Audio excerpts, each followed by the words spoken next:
नमस्कार. मी डॉक्टर तेजस्विनी मुडेकर, प्राचार्या Kamala college Kolhapur.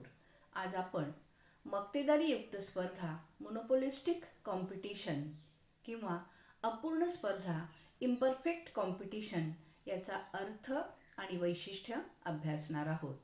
Swedish अर्थतज्ञ हॉवर्ड विद्यापीठामधील प्रोफेसर चेंबरलिन यांनी 1933च्या सुमारास the theory of monopolistic competition या ग्रंथामध्ये मक्तेदारीयुक्त स्पर्धेची संकल्पना मांडली.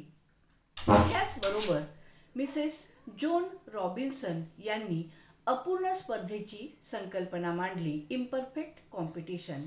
या दोन्ही स्पर्धांच्यामध्ये थोडासा फरक आहे, परंतु बाजार व्यवस्थांचा विचार केला तर या बाजार व्यवस्थांची अनेक वैशिष्ट्य ही एकसारखी असलेली आपल्याला दिसून येतात.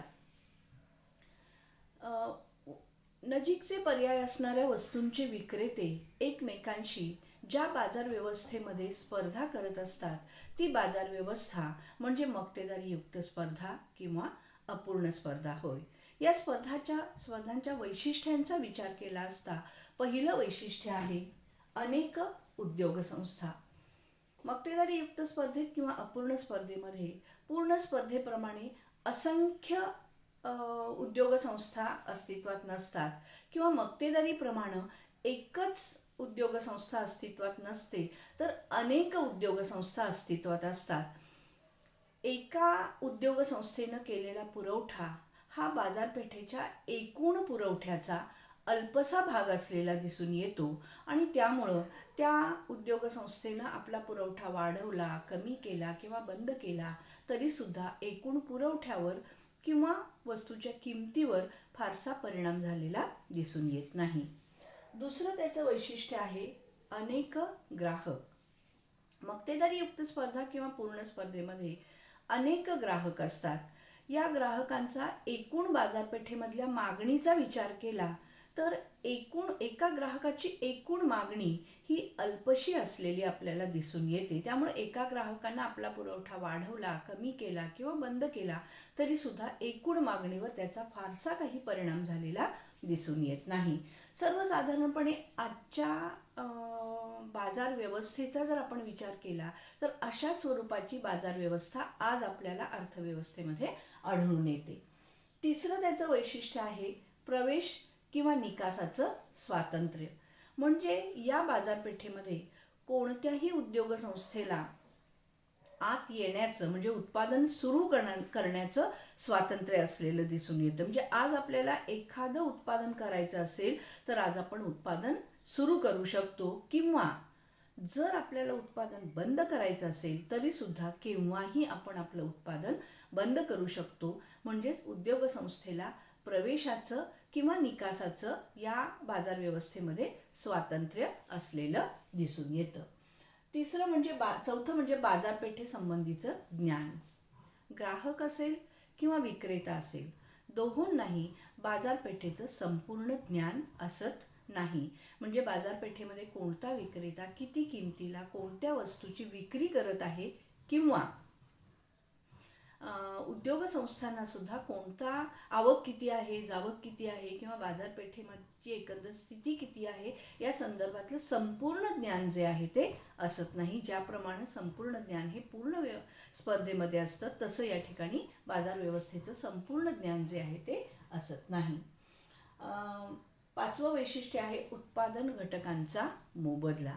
या बाजार व्यवस्थेमध्ये अधिकाधिक नफा मिळवण्याचा प्रयत्न प्रत्येक उद्योग संस्थेकडून केला जात असतो आणि त्यामुळं उत्पादन घटकांना त्यांच्या सीमांत उत्पादन क्षमते इतकं वेतन जे आहे ते दिलं जातं, त्याच्यापेक्षा जास्त वेतन जे आहे ते दिलं जात नाही. उत्पादन घटकांचा मोबदला हा त्यांच्या सीमांत उत्पादन क्षमते इतका असलेला दिसून येतो.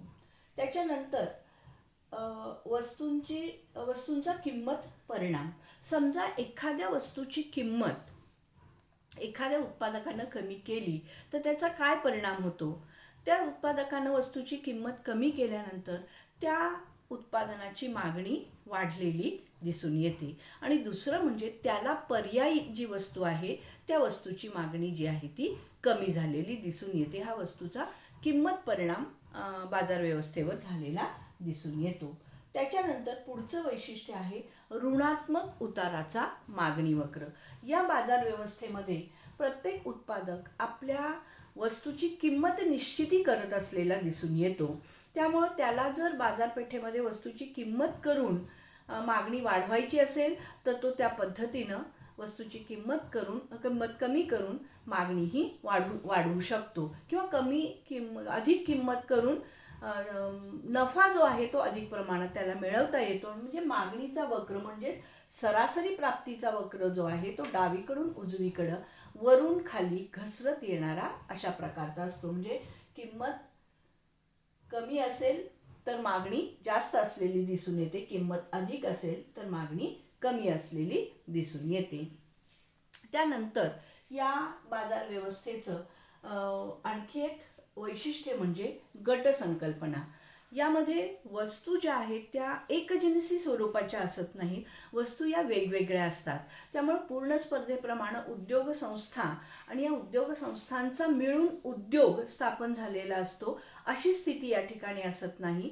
उद्योग संस्था असतात परंतु त्या वेगवेगळ्या पद्धतीचं उत्पादन करणाऱ्या असतात आणि त्यांचा मिळून गट तयार झालेला दिसून येतो. त्याला गट असं म्हटलं जातं. परंतु जनरली व्यवहारामध्ये उद्योग संस्था आणि उद्योग याच संकल्पना प्रचलित असलेल्या दिसून येतात. त्याच्यानंतर या बाजार व्यवस्थेचं आणखी एक वैशिष्ट्य म्हणजे विक्री खर्च, सेलिंग कॉस्ट. या बाजार व्यवस्थेमध्ये उत्पादकाला विक्री खर्च हा करावाच लागतो. आपल्या वस्तूची विक्री जर वाढवायची असेल तर दोन पर्याय असतात. एक म्हणजे आपल्या वस्तूची किंमत कमी करावी की ज्यामुळं बाजारपेठेमध्ये वस्तूची विक्री वाढेल, आणि दुसरं म्हणजे जी किंमत असेल त्याच किमतीला अधिक ग्राहकांना आकर्षित करायचं. जनरली या बाजार व्यवस्थेमध्ये उत्पादक जे आहे तर दुसरा पर्याय निवडत असलेले दिसून येतात. म्हणजेच वस्तूची किंमत तीच आहे परंतु त्या किमतीला अधिक ग्राहकांना आकर्षित करायचं आणि त्याच्यासाठी या उत्पादकांच्याकडून वेगवेगळे पर्याय जे आहेत ते अवलंबले जातात. म्हणजे वस्तूची जाहिरात फार मोठ्या प्रमाणात केली जाते, कारण मक्तेदारीयुक्त किंवा अपूर्ण स्पर्धेमध्ये जाहिरातीला फार मोठ्या प्रमाणात महत्त्व प्राप्त झालेलं दिसून येतं. मग ती वर्तमानपत्रामधून असेल, मॅगझिन्समधून असेल किंवा होल्डिंगमधून असेल, सोशल मीडियावरून असेल, अनेक ठिकाणाहून आपल्या वस्तूची जाहिरात मोठ्या प्रमाणात केली जाते. अर्थात जाहिरातीसाठी खर्चही आलेला दिसून येतो. त्याचबरोबर वेगवेगळ्या सुप्रसिद्ध अशा प्रकारच्या व्यक्तींची प्रशस्ती पत्रकं जोडली जातात की ज्याच्यामुळे ती व्यक्ती ही वस्तू वापरत आहे, अर्थातच आपण ती वस्तू वापरावी. उदाहरणार्थ अमिताभ बच्चन नवरत्न तेलाची जाहिरात करत असलेले दिसून येतात किंवा मुथ्थूट फायनान्सची जाहिरात ही अमिताभ बच्चनकडून केली जाते किंवा बुमरा जो आहे त्या सिमेंटची जाहिरात करत असलेला दिसून येतो किंवा सचिन तेंडुलकरकडून बूस्टची जाहिरात केली जाते. म्हणजे अशा सुप्रसिद्ध व्यक्तींच्याकडून जाहिराती केल्या जातात की जेणेकरून ह्या सुप्रसिद्ध व्यक्ती त्या वस्तू वापरतात म्हणजे आपण त्या वस्तू वापराव्यात. म्हणजे ह्यासाठी उद्योजकाला खर्च करावा लागतो. फिरते विक्रेते नेमले जातात किंवा वस्तूचे छोटे छोटे सॅचे ग्राहकांना फ्री दिले जातात. अशा प्रकारे विक्री खर्च हा फार मोठ्या प्रमाणात केलेला आपल्याला दिसून येतो. या ठिकाणी विक्री खर्चाचं स्पष्टीकरण केलेलं आहे की विक्री खर्च सेलिंग कॉस्ट, विक्री खर्च नसताना ॲव्हरेज कॉस्ट म्हणजे सरासरी खर्च जो आहे तो या ठिकाणी फक्त MN इतका झालेला दिसून येतो. परंतु जेव्हा विक्री खर्च उत्पादकाकडून केला जातो तेव्हा हा नवीन ॲव्हरेज कॉस्ट कर्व, सरासरी खर्च वक्र निर्माण झालेला दिसून येतो आणि M1N इतका अधिक सरासरी खर्च झालेला दिसून येतो. म्हणजे सरासरी खर्चामध्ये विक्री खर्चामुळं वाढ झालेली दिसून येते. आणि आणखी एक मुद्दा, मागणीचा वक्र जो आहे तो सरासरी खर्च करण्याच्या पूर्वी लवचिक असलेला दिसून येतो आणि विक्री खर्च केल्यानंतर मागणीचा वक्र मात्र स्टीप किंवा ताठर किंवा अलवचिक अशा स्वरूपाचा झालेला दिसून येतो. म्हणजे ग्राहक तीच वस्तू खरेदी करण्याचा प्रयत्न करत असलेले दिसून येतात. आणि शेवटचं या बाजार व्यवस्थेचं वैशिष्ट्य आहे वस्तुभेद.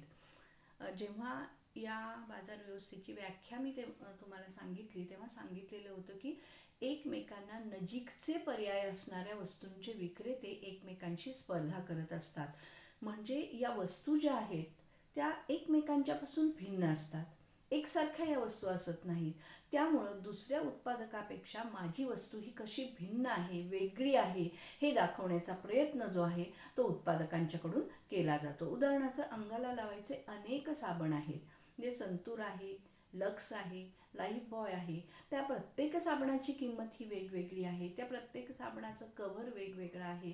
त्या साबणाचा सुवास वेगवेगळा असलेला दिसून येतो. त्यामुळे ते उत्पादक हे माझ्या साबणापेक्षा दुसऱ्या साबणापेक्षा माझा साबण हा कसा वेगळा आहे, कसा श्रेष्ठ आहे, कसा दर्जेदार आहे, हे दाखवण्याचा प्रयत्न करत असतात. याला प्रॉडक्ट डिफरन्सिएशन किंवा वस्तुभेद असं म्हटलं जातं.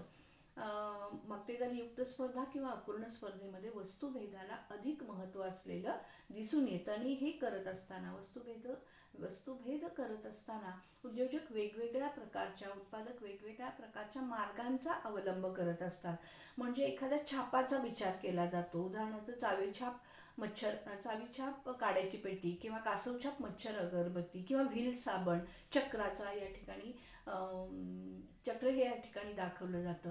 म्हणजे एक विशिष्ट अशा प्रकारचं संकल्पना ग्राहकांच्या समोर मांडण्याचा प्रयत्न केला जातो. किंवा काही विशिष्ट नावं, आकर्षक अशा प्रकारच्या नावांचा या ठिकाणी वापर केला जातो. म्हणजे थम्सअप असेल किंवा स्प्राईट असेल किंवा पेप्सी असेल, फ्रुटी असेल, वेगवेगळी आकर्षक अशा प्रकारची नावं जी आहेत त्या नावांचा वापर या ठिकाणी केला जातो. आणि दुसऱ्यांच्यापेक्षा माझी वस्तू कशी वेगळी आहे, लोकांच्या लक्षात राहण्यासाठी काही वेगळी नावं जी आहेत ती वापरण्याचा प्रयत्न केला जातो. अशा पद्धतीनं मक्तेदारीयुक्त स्पर्धा किंवा अपूर्ण स्पर्धा यांची वैशिष्ट्ये आपल्याला स्पष्ट करता येतील. धन्यवाद.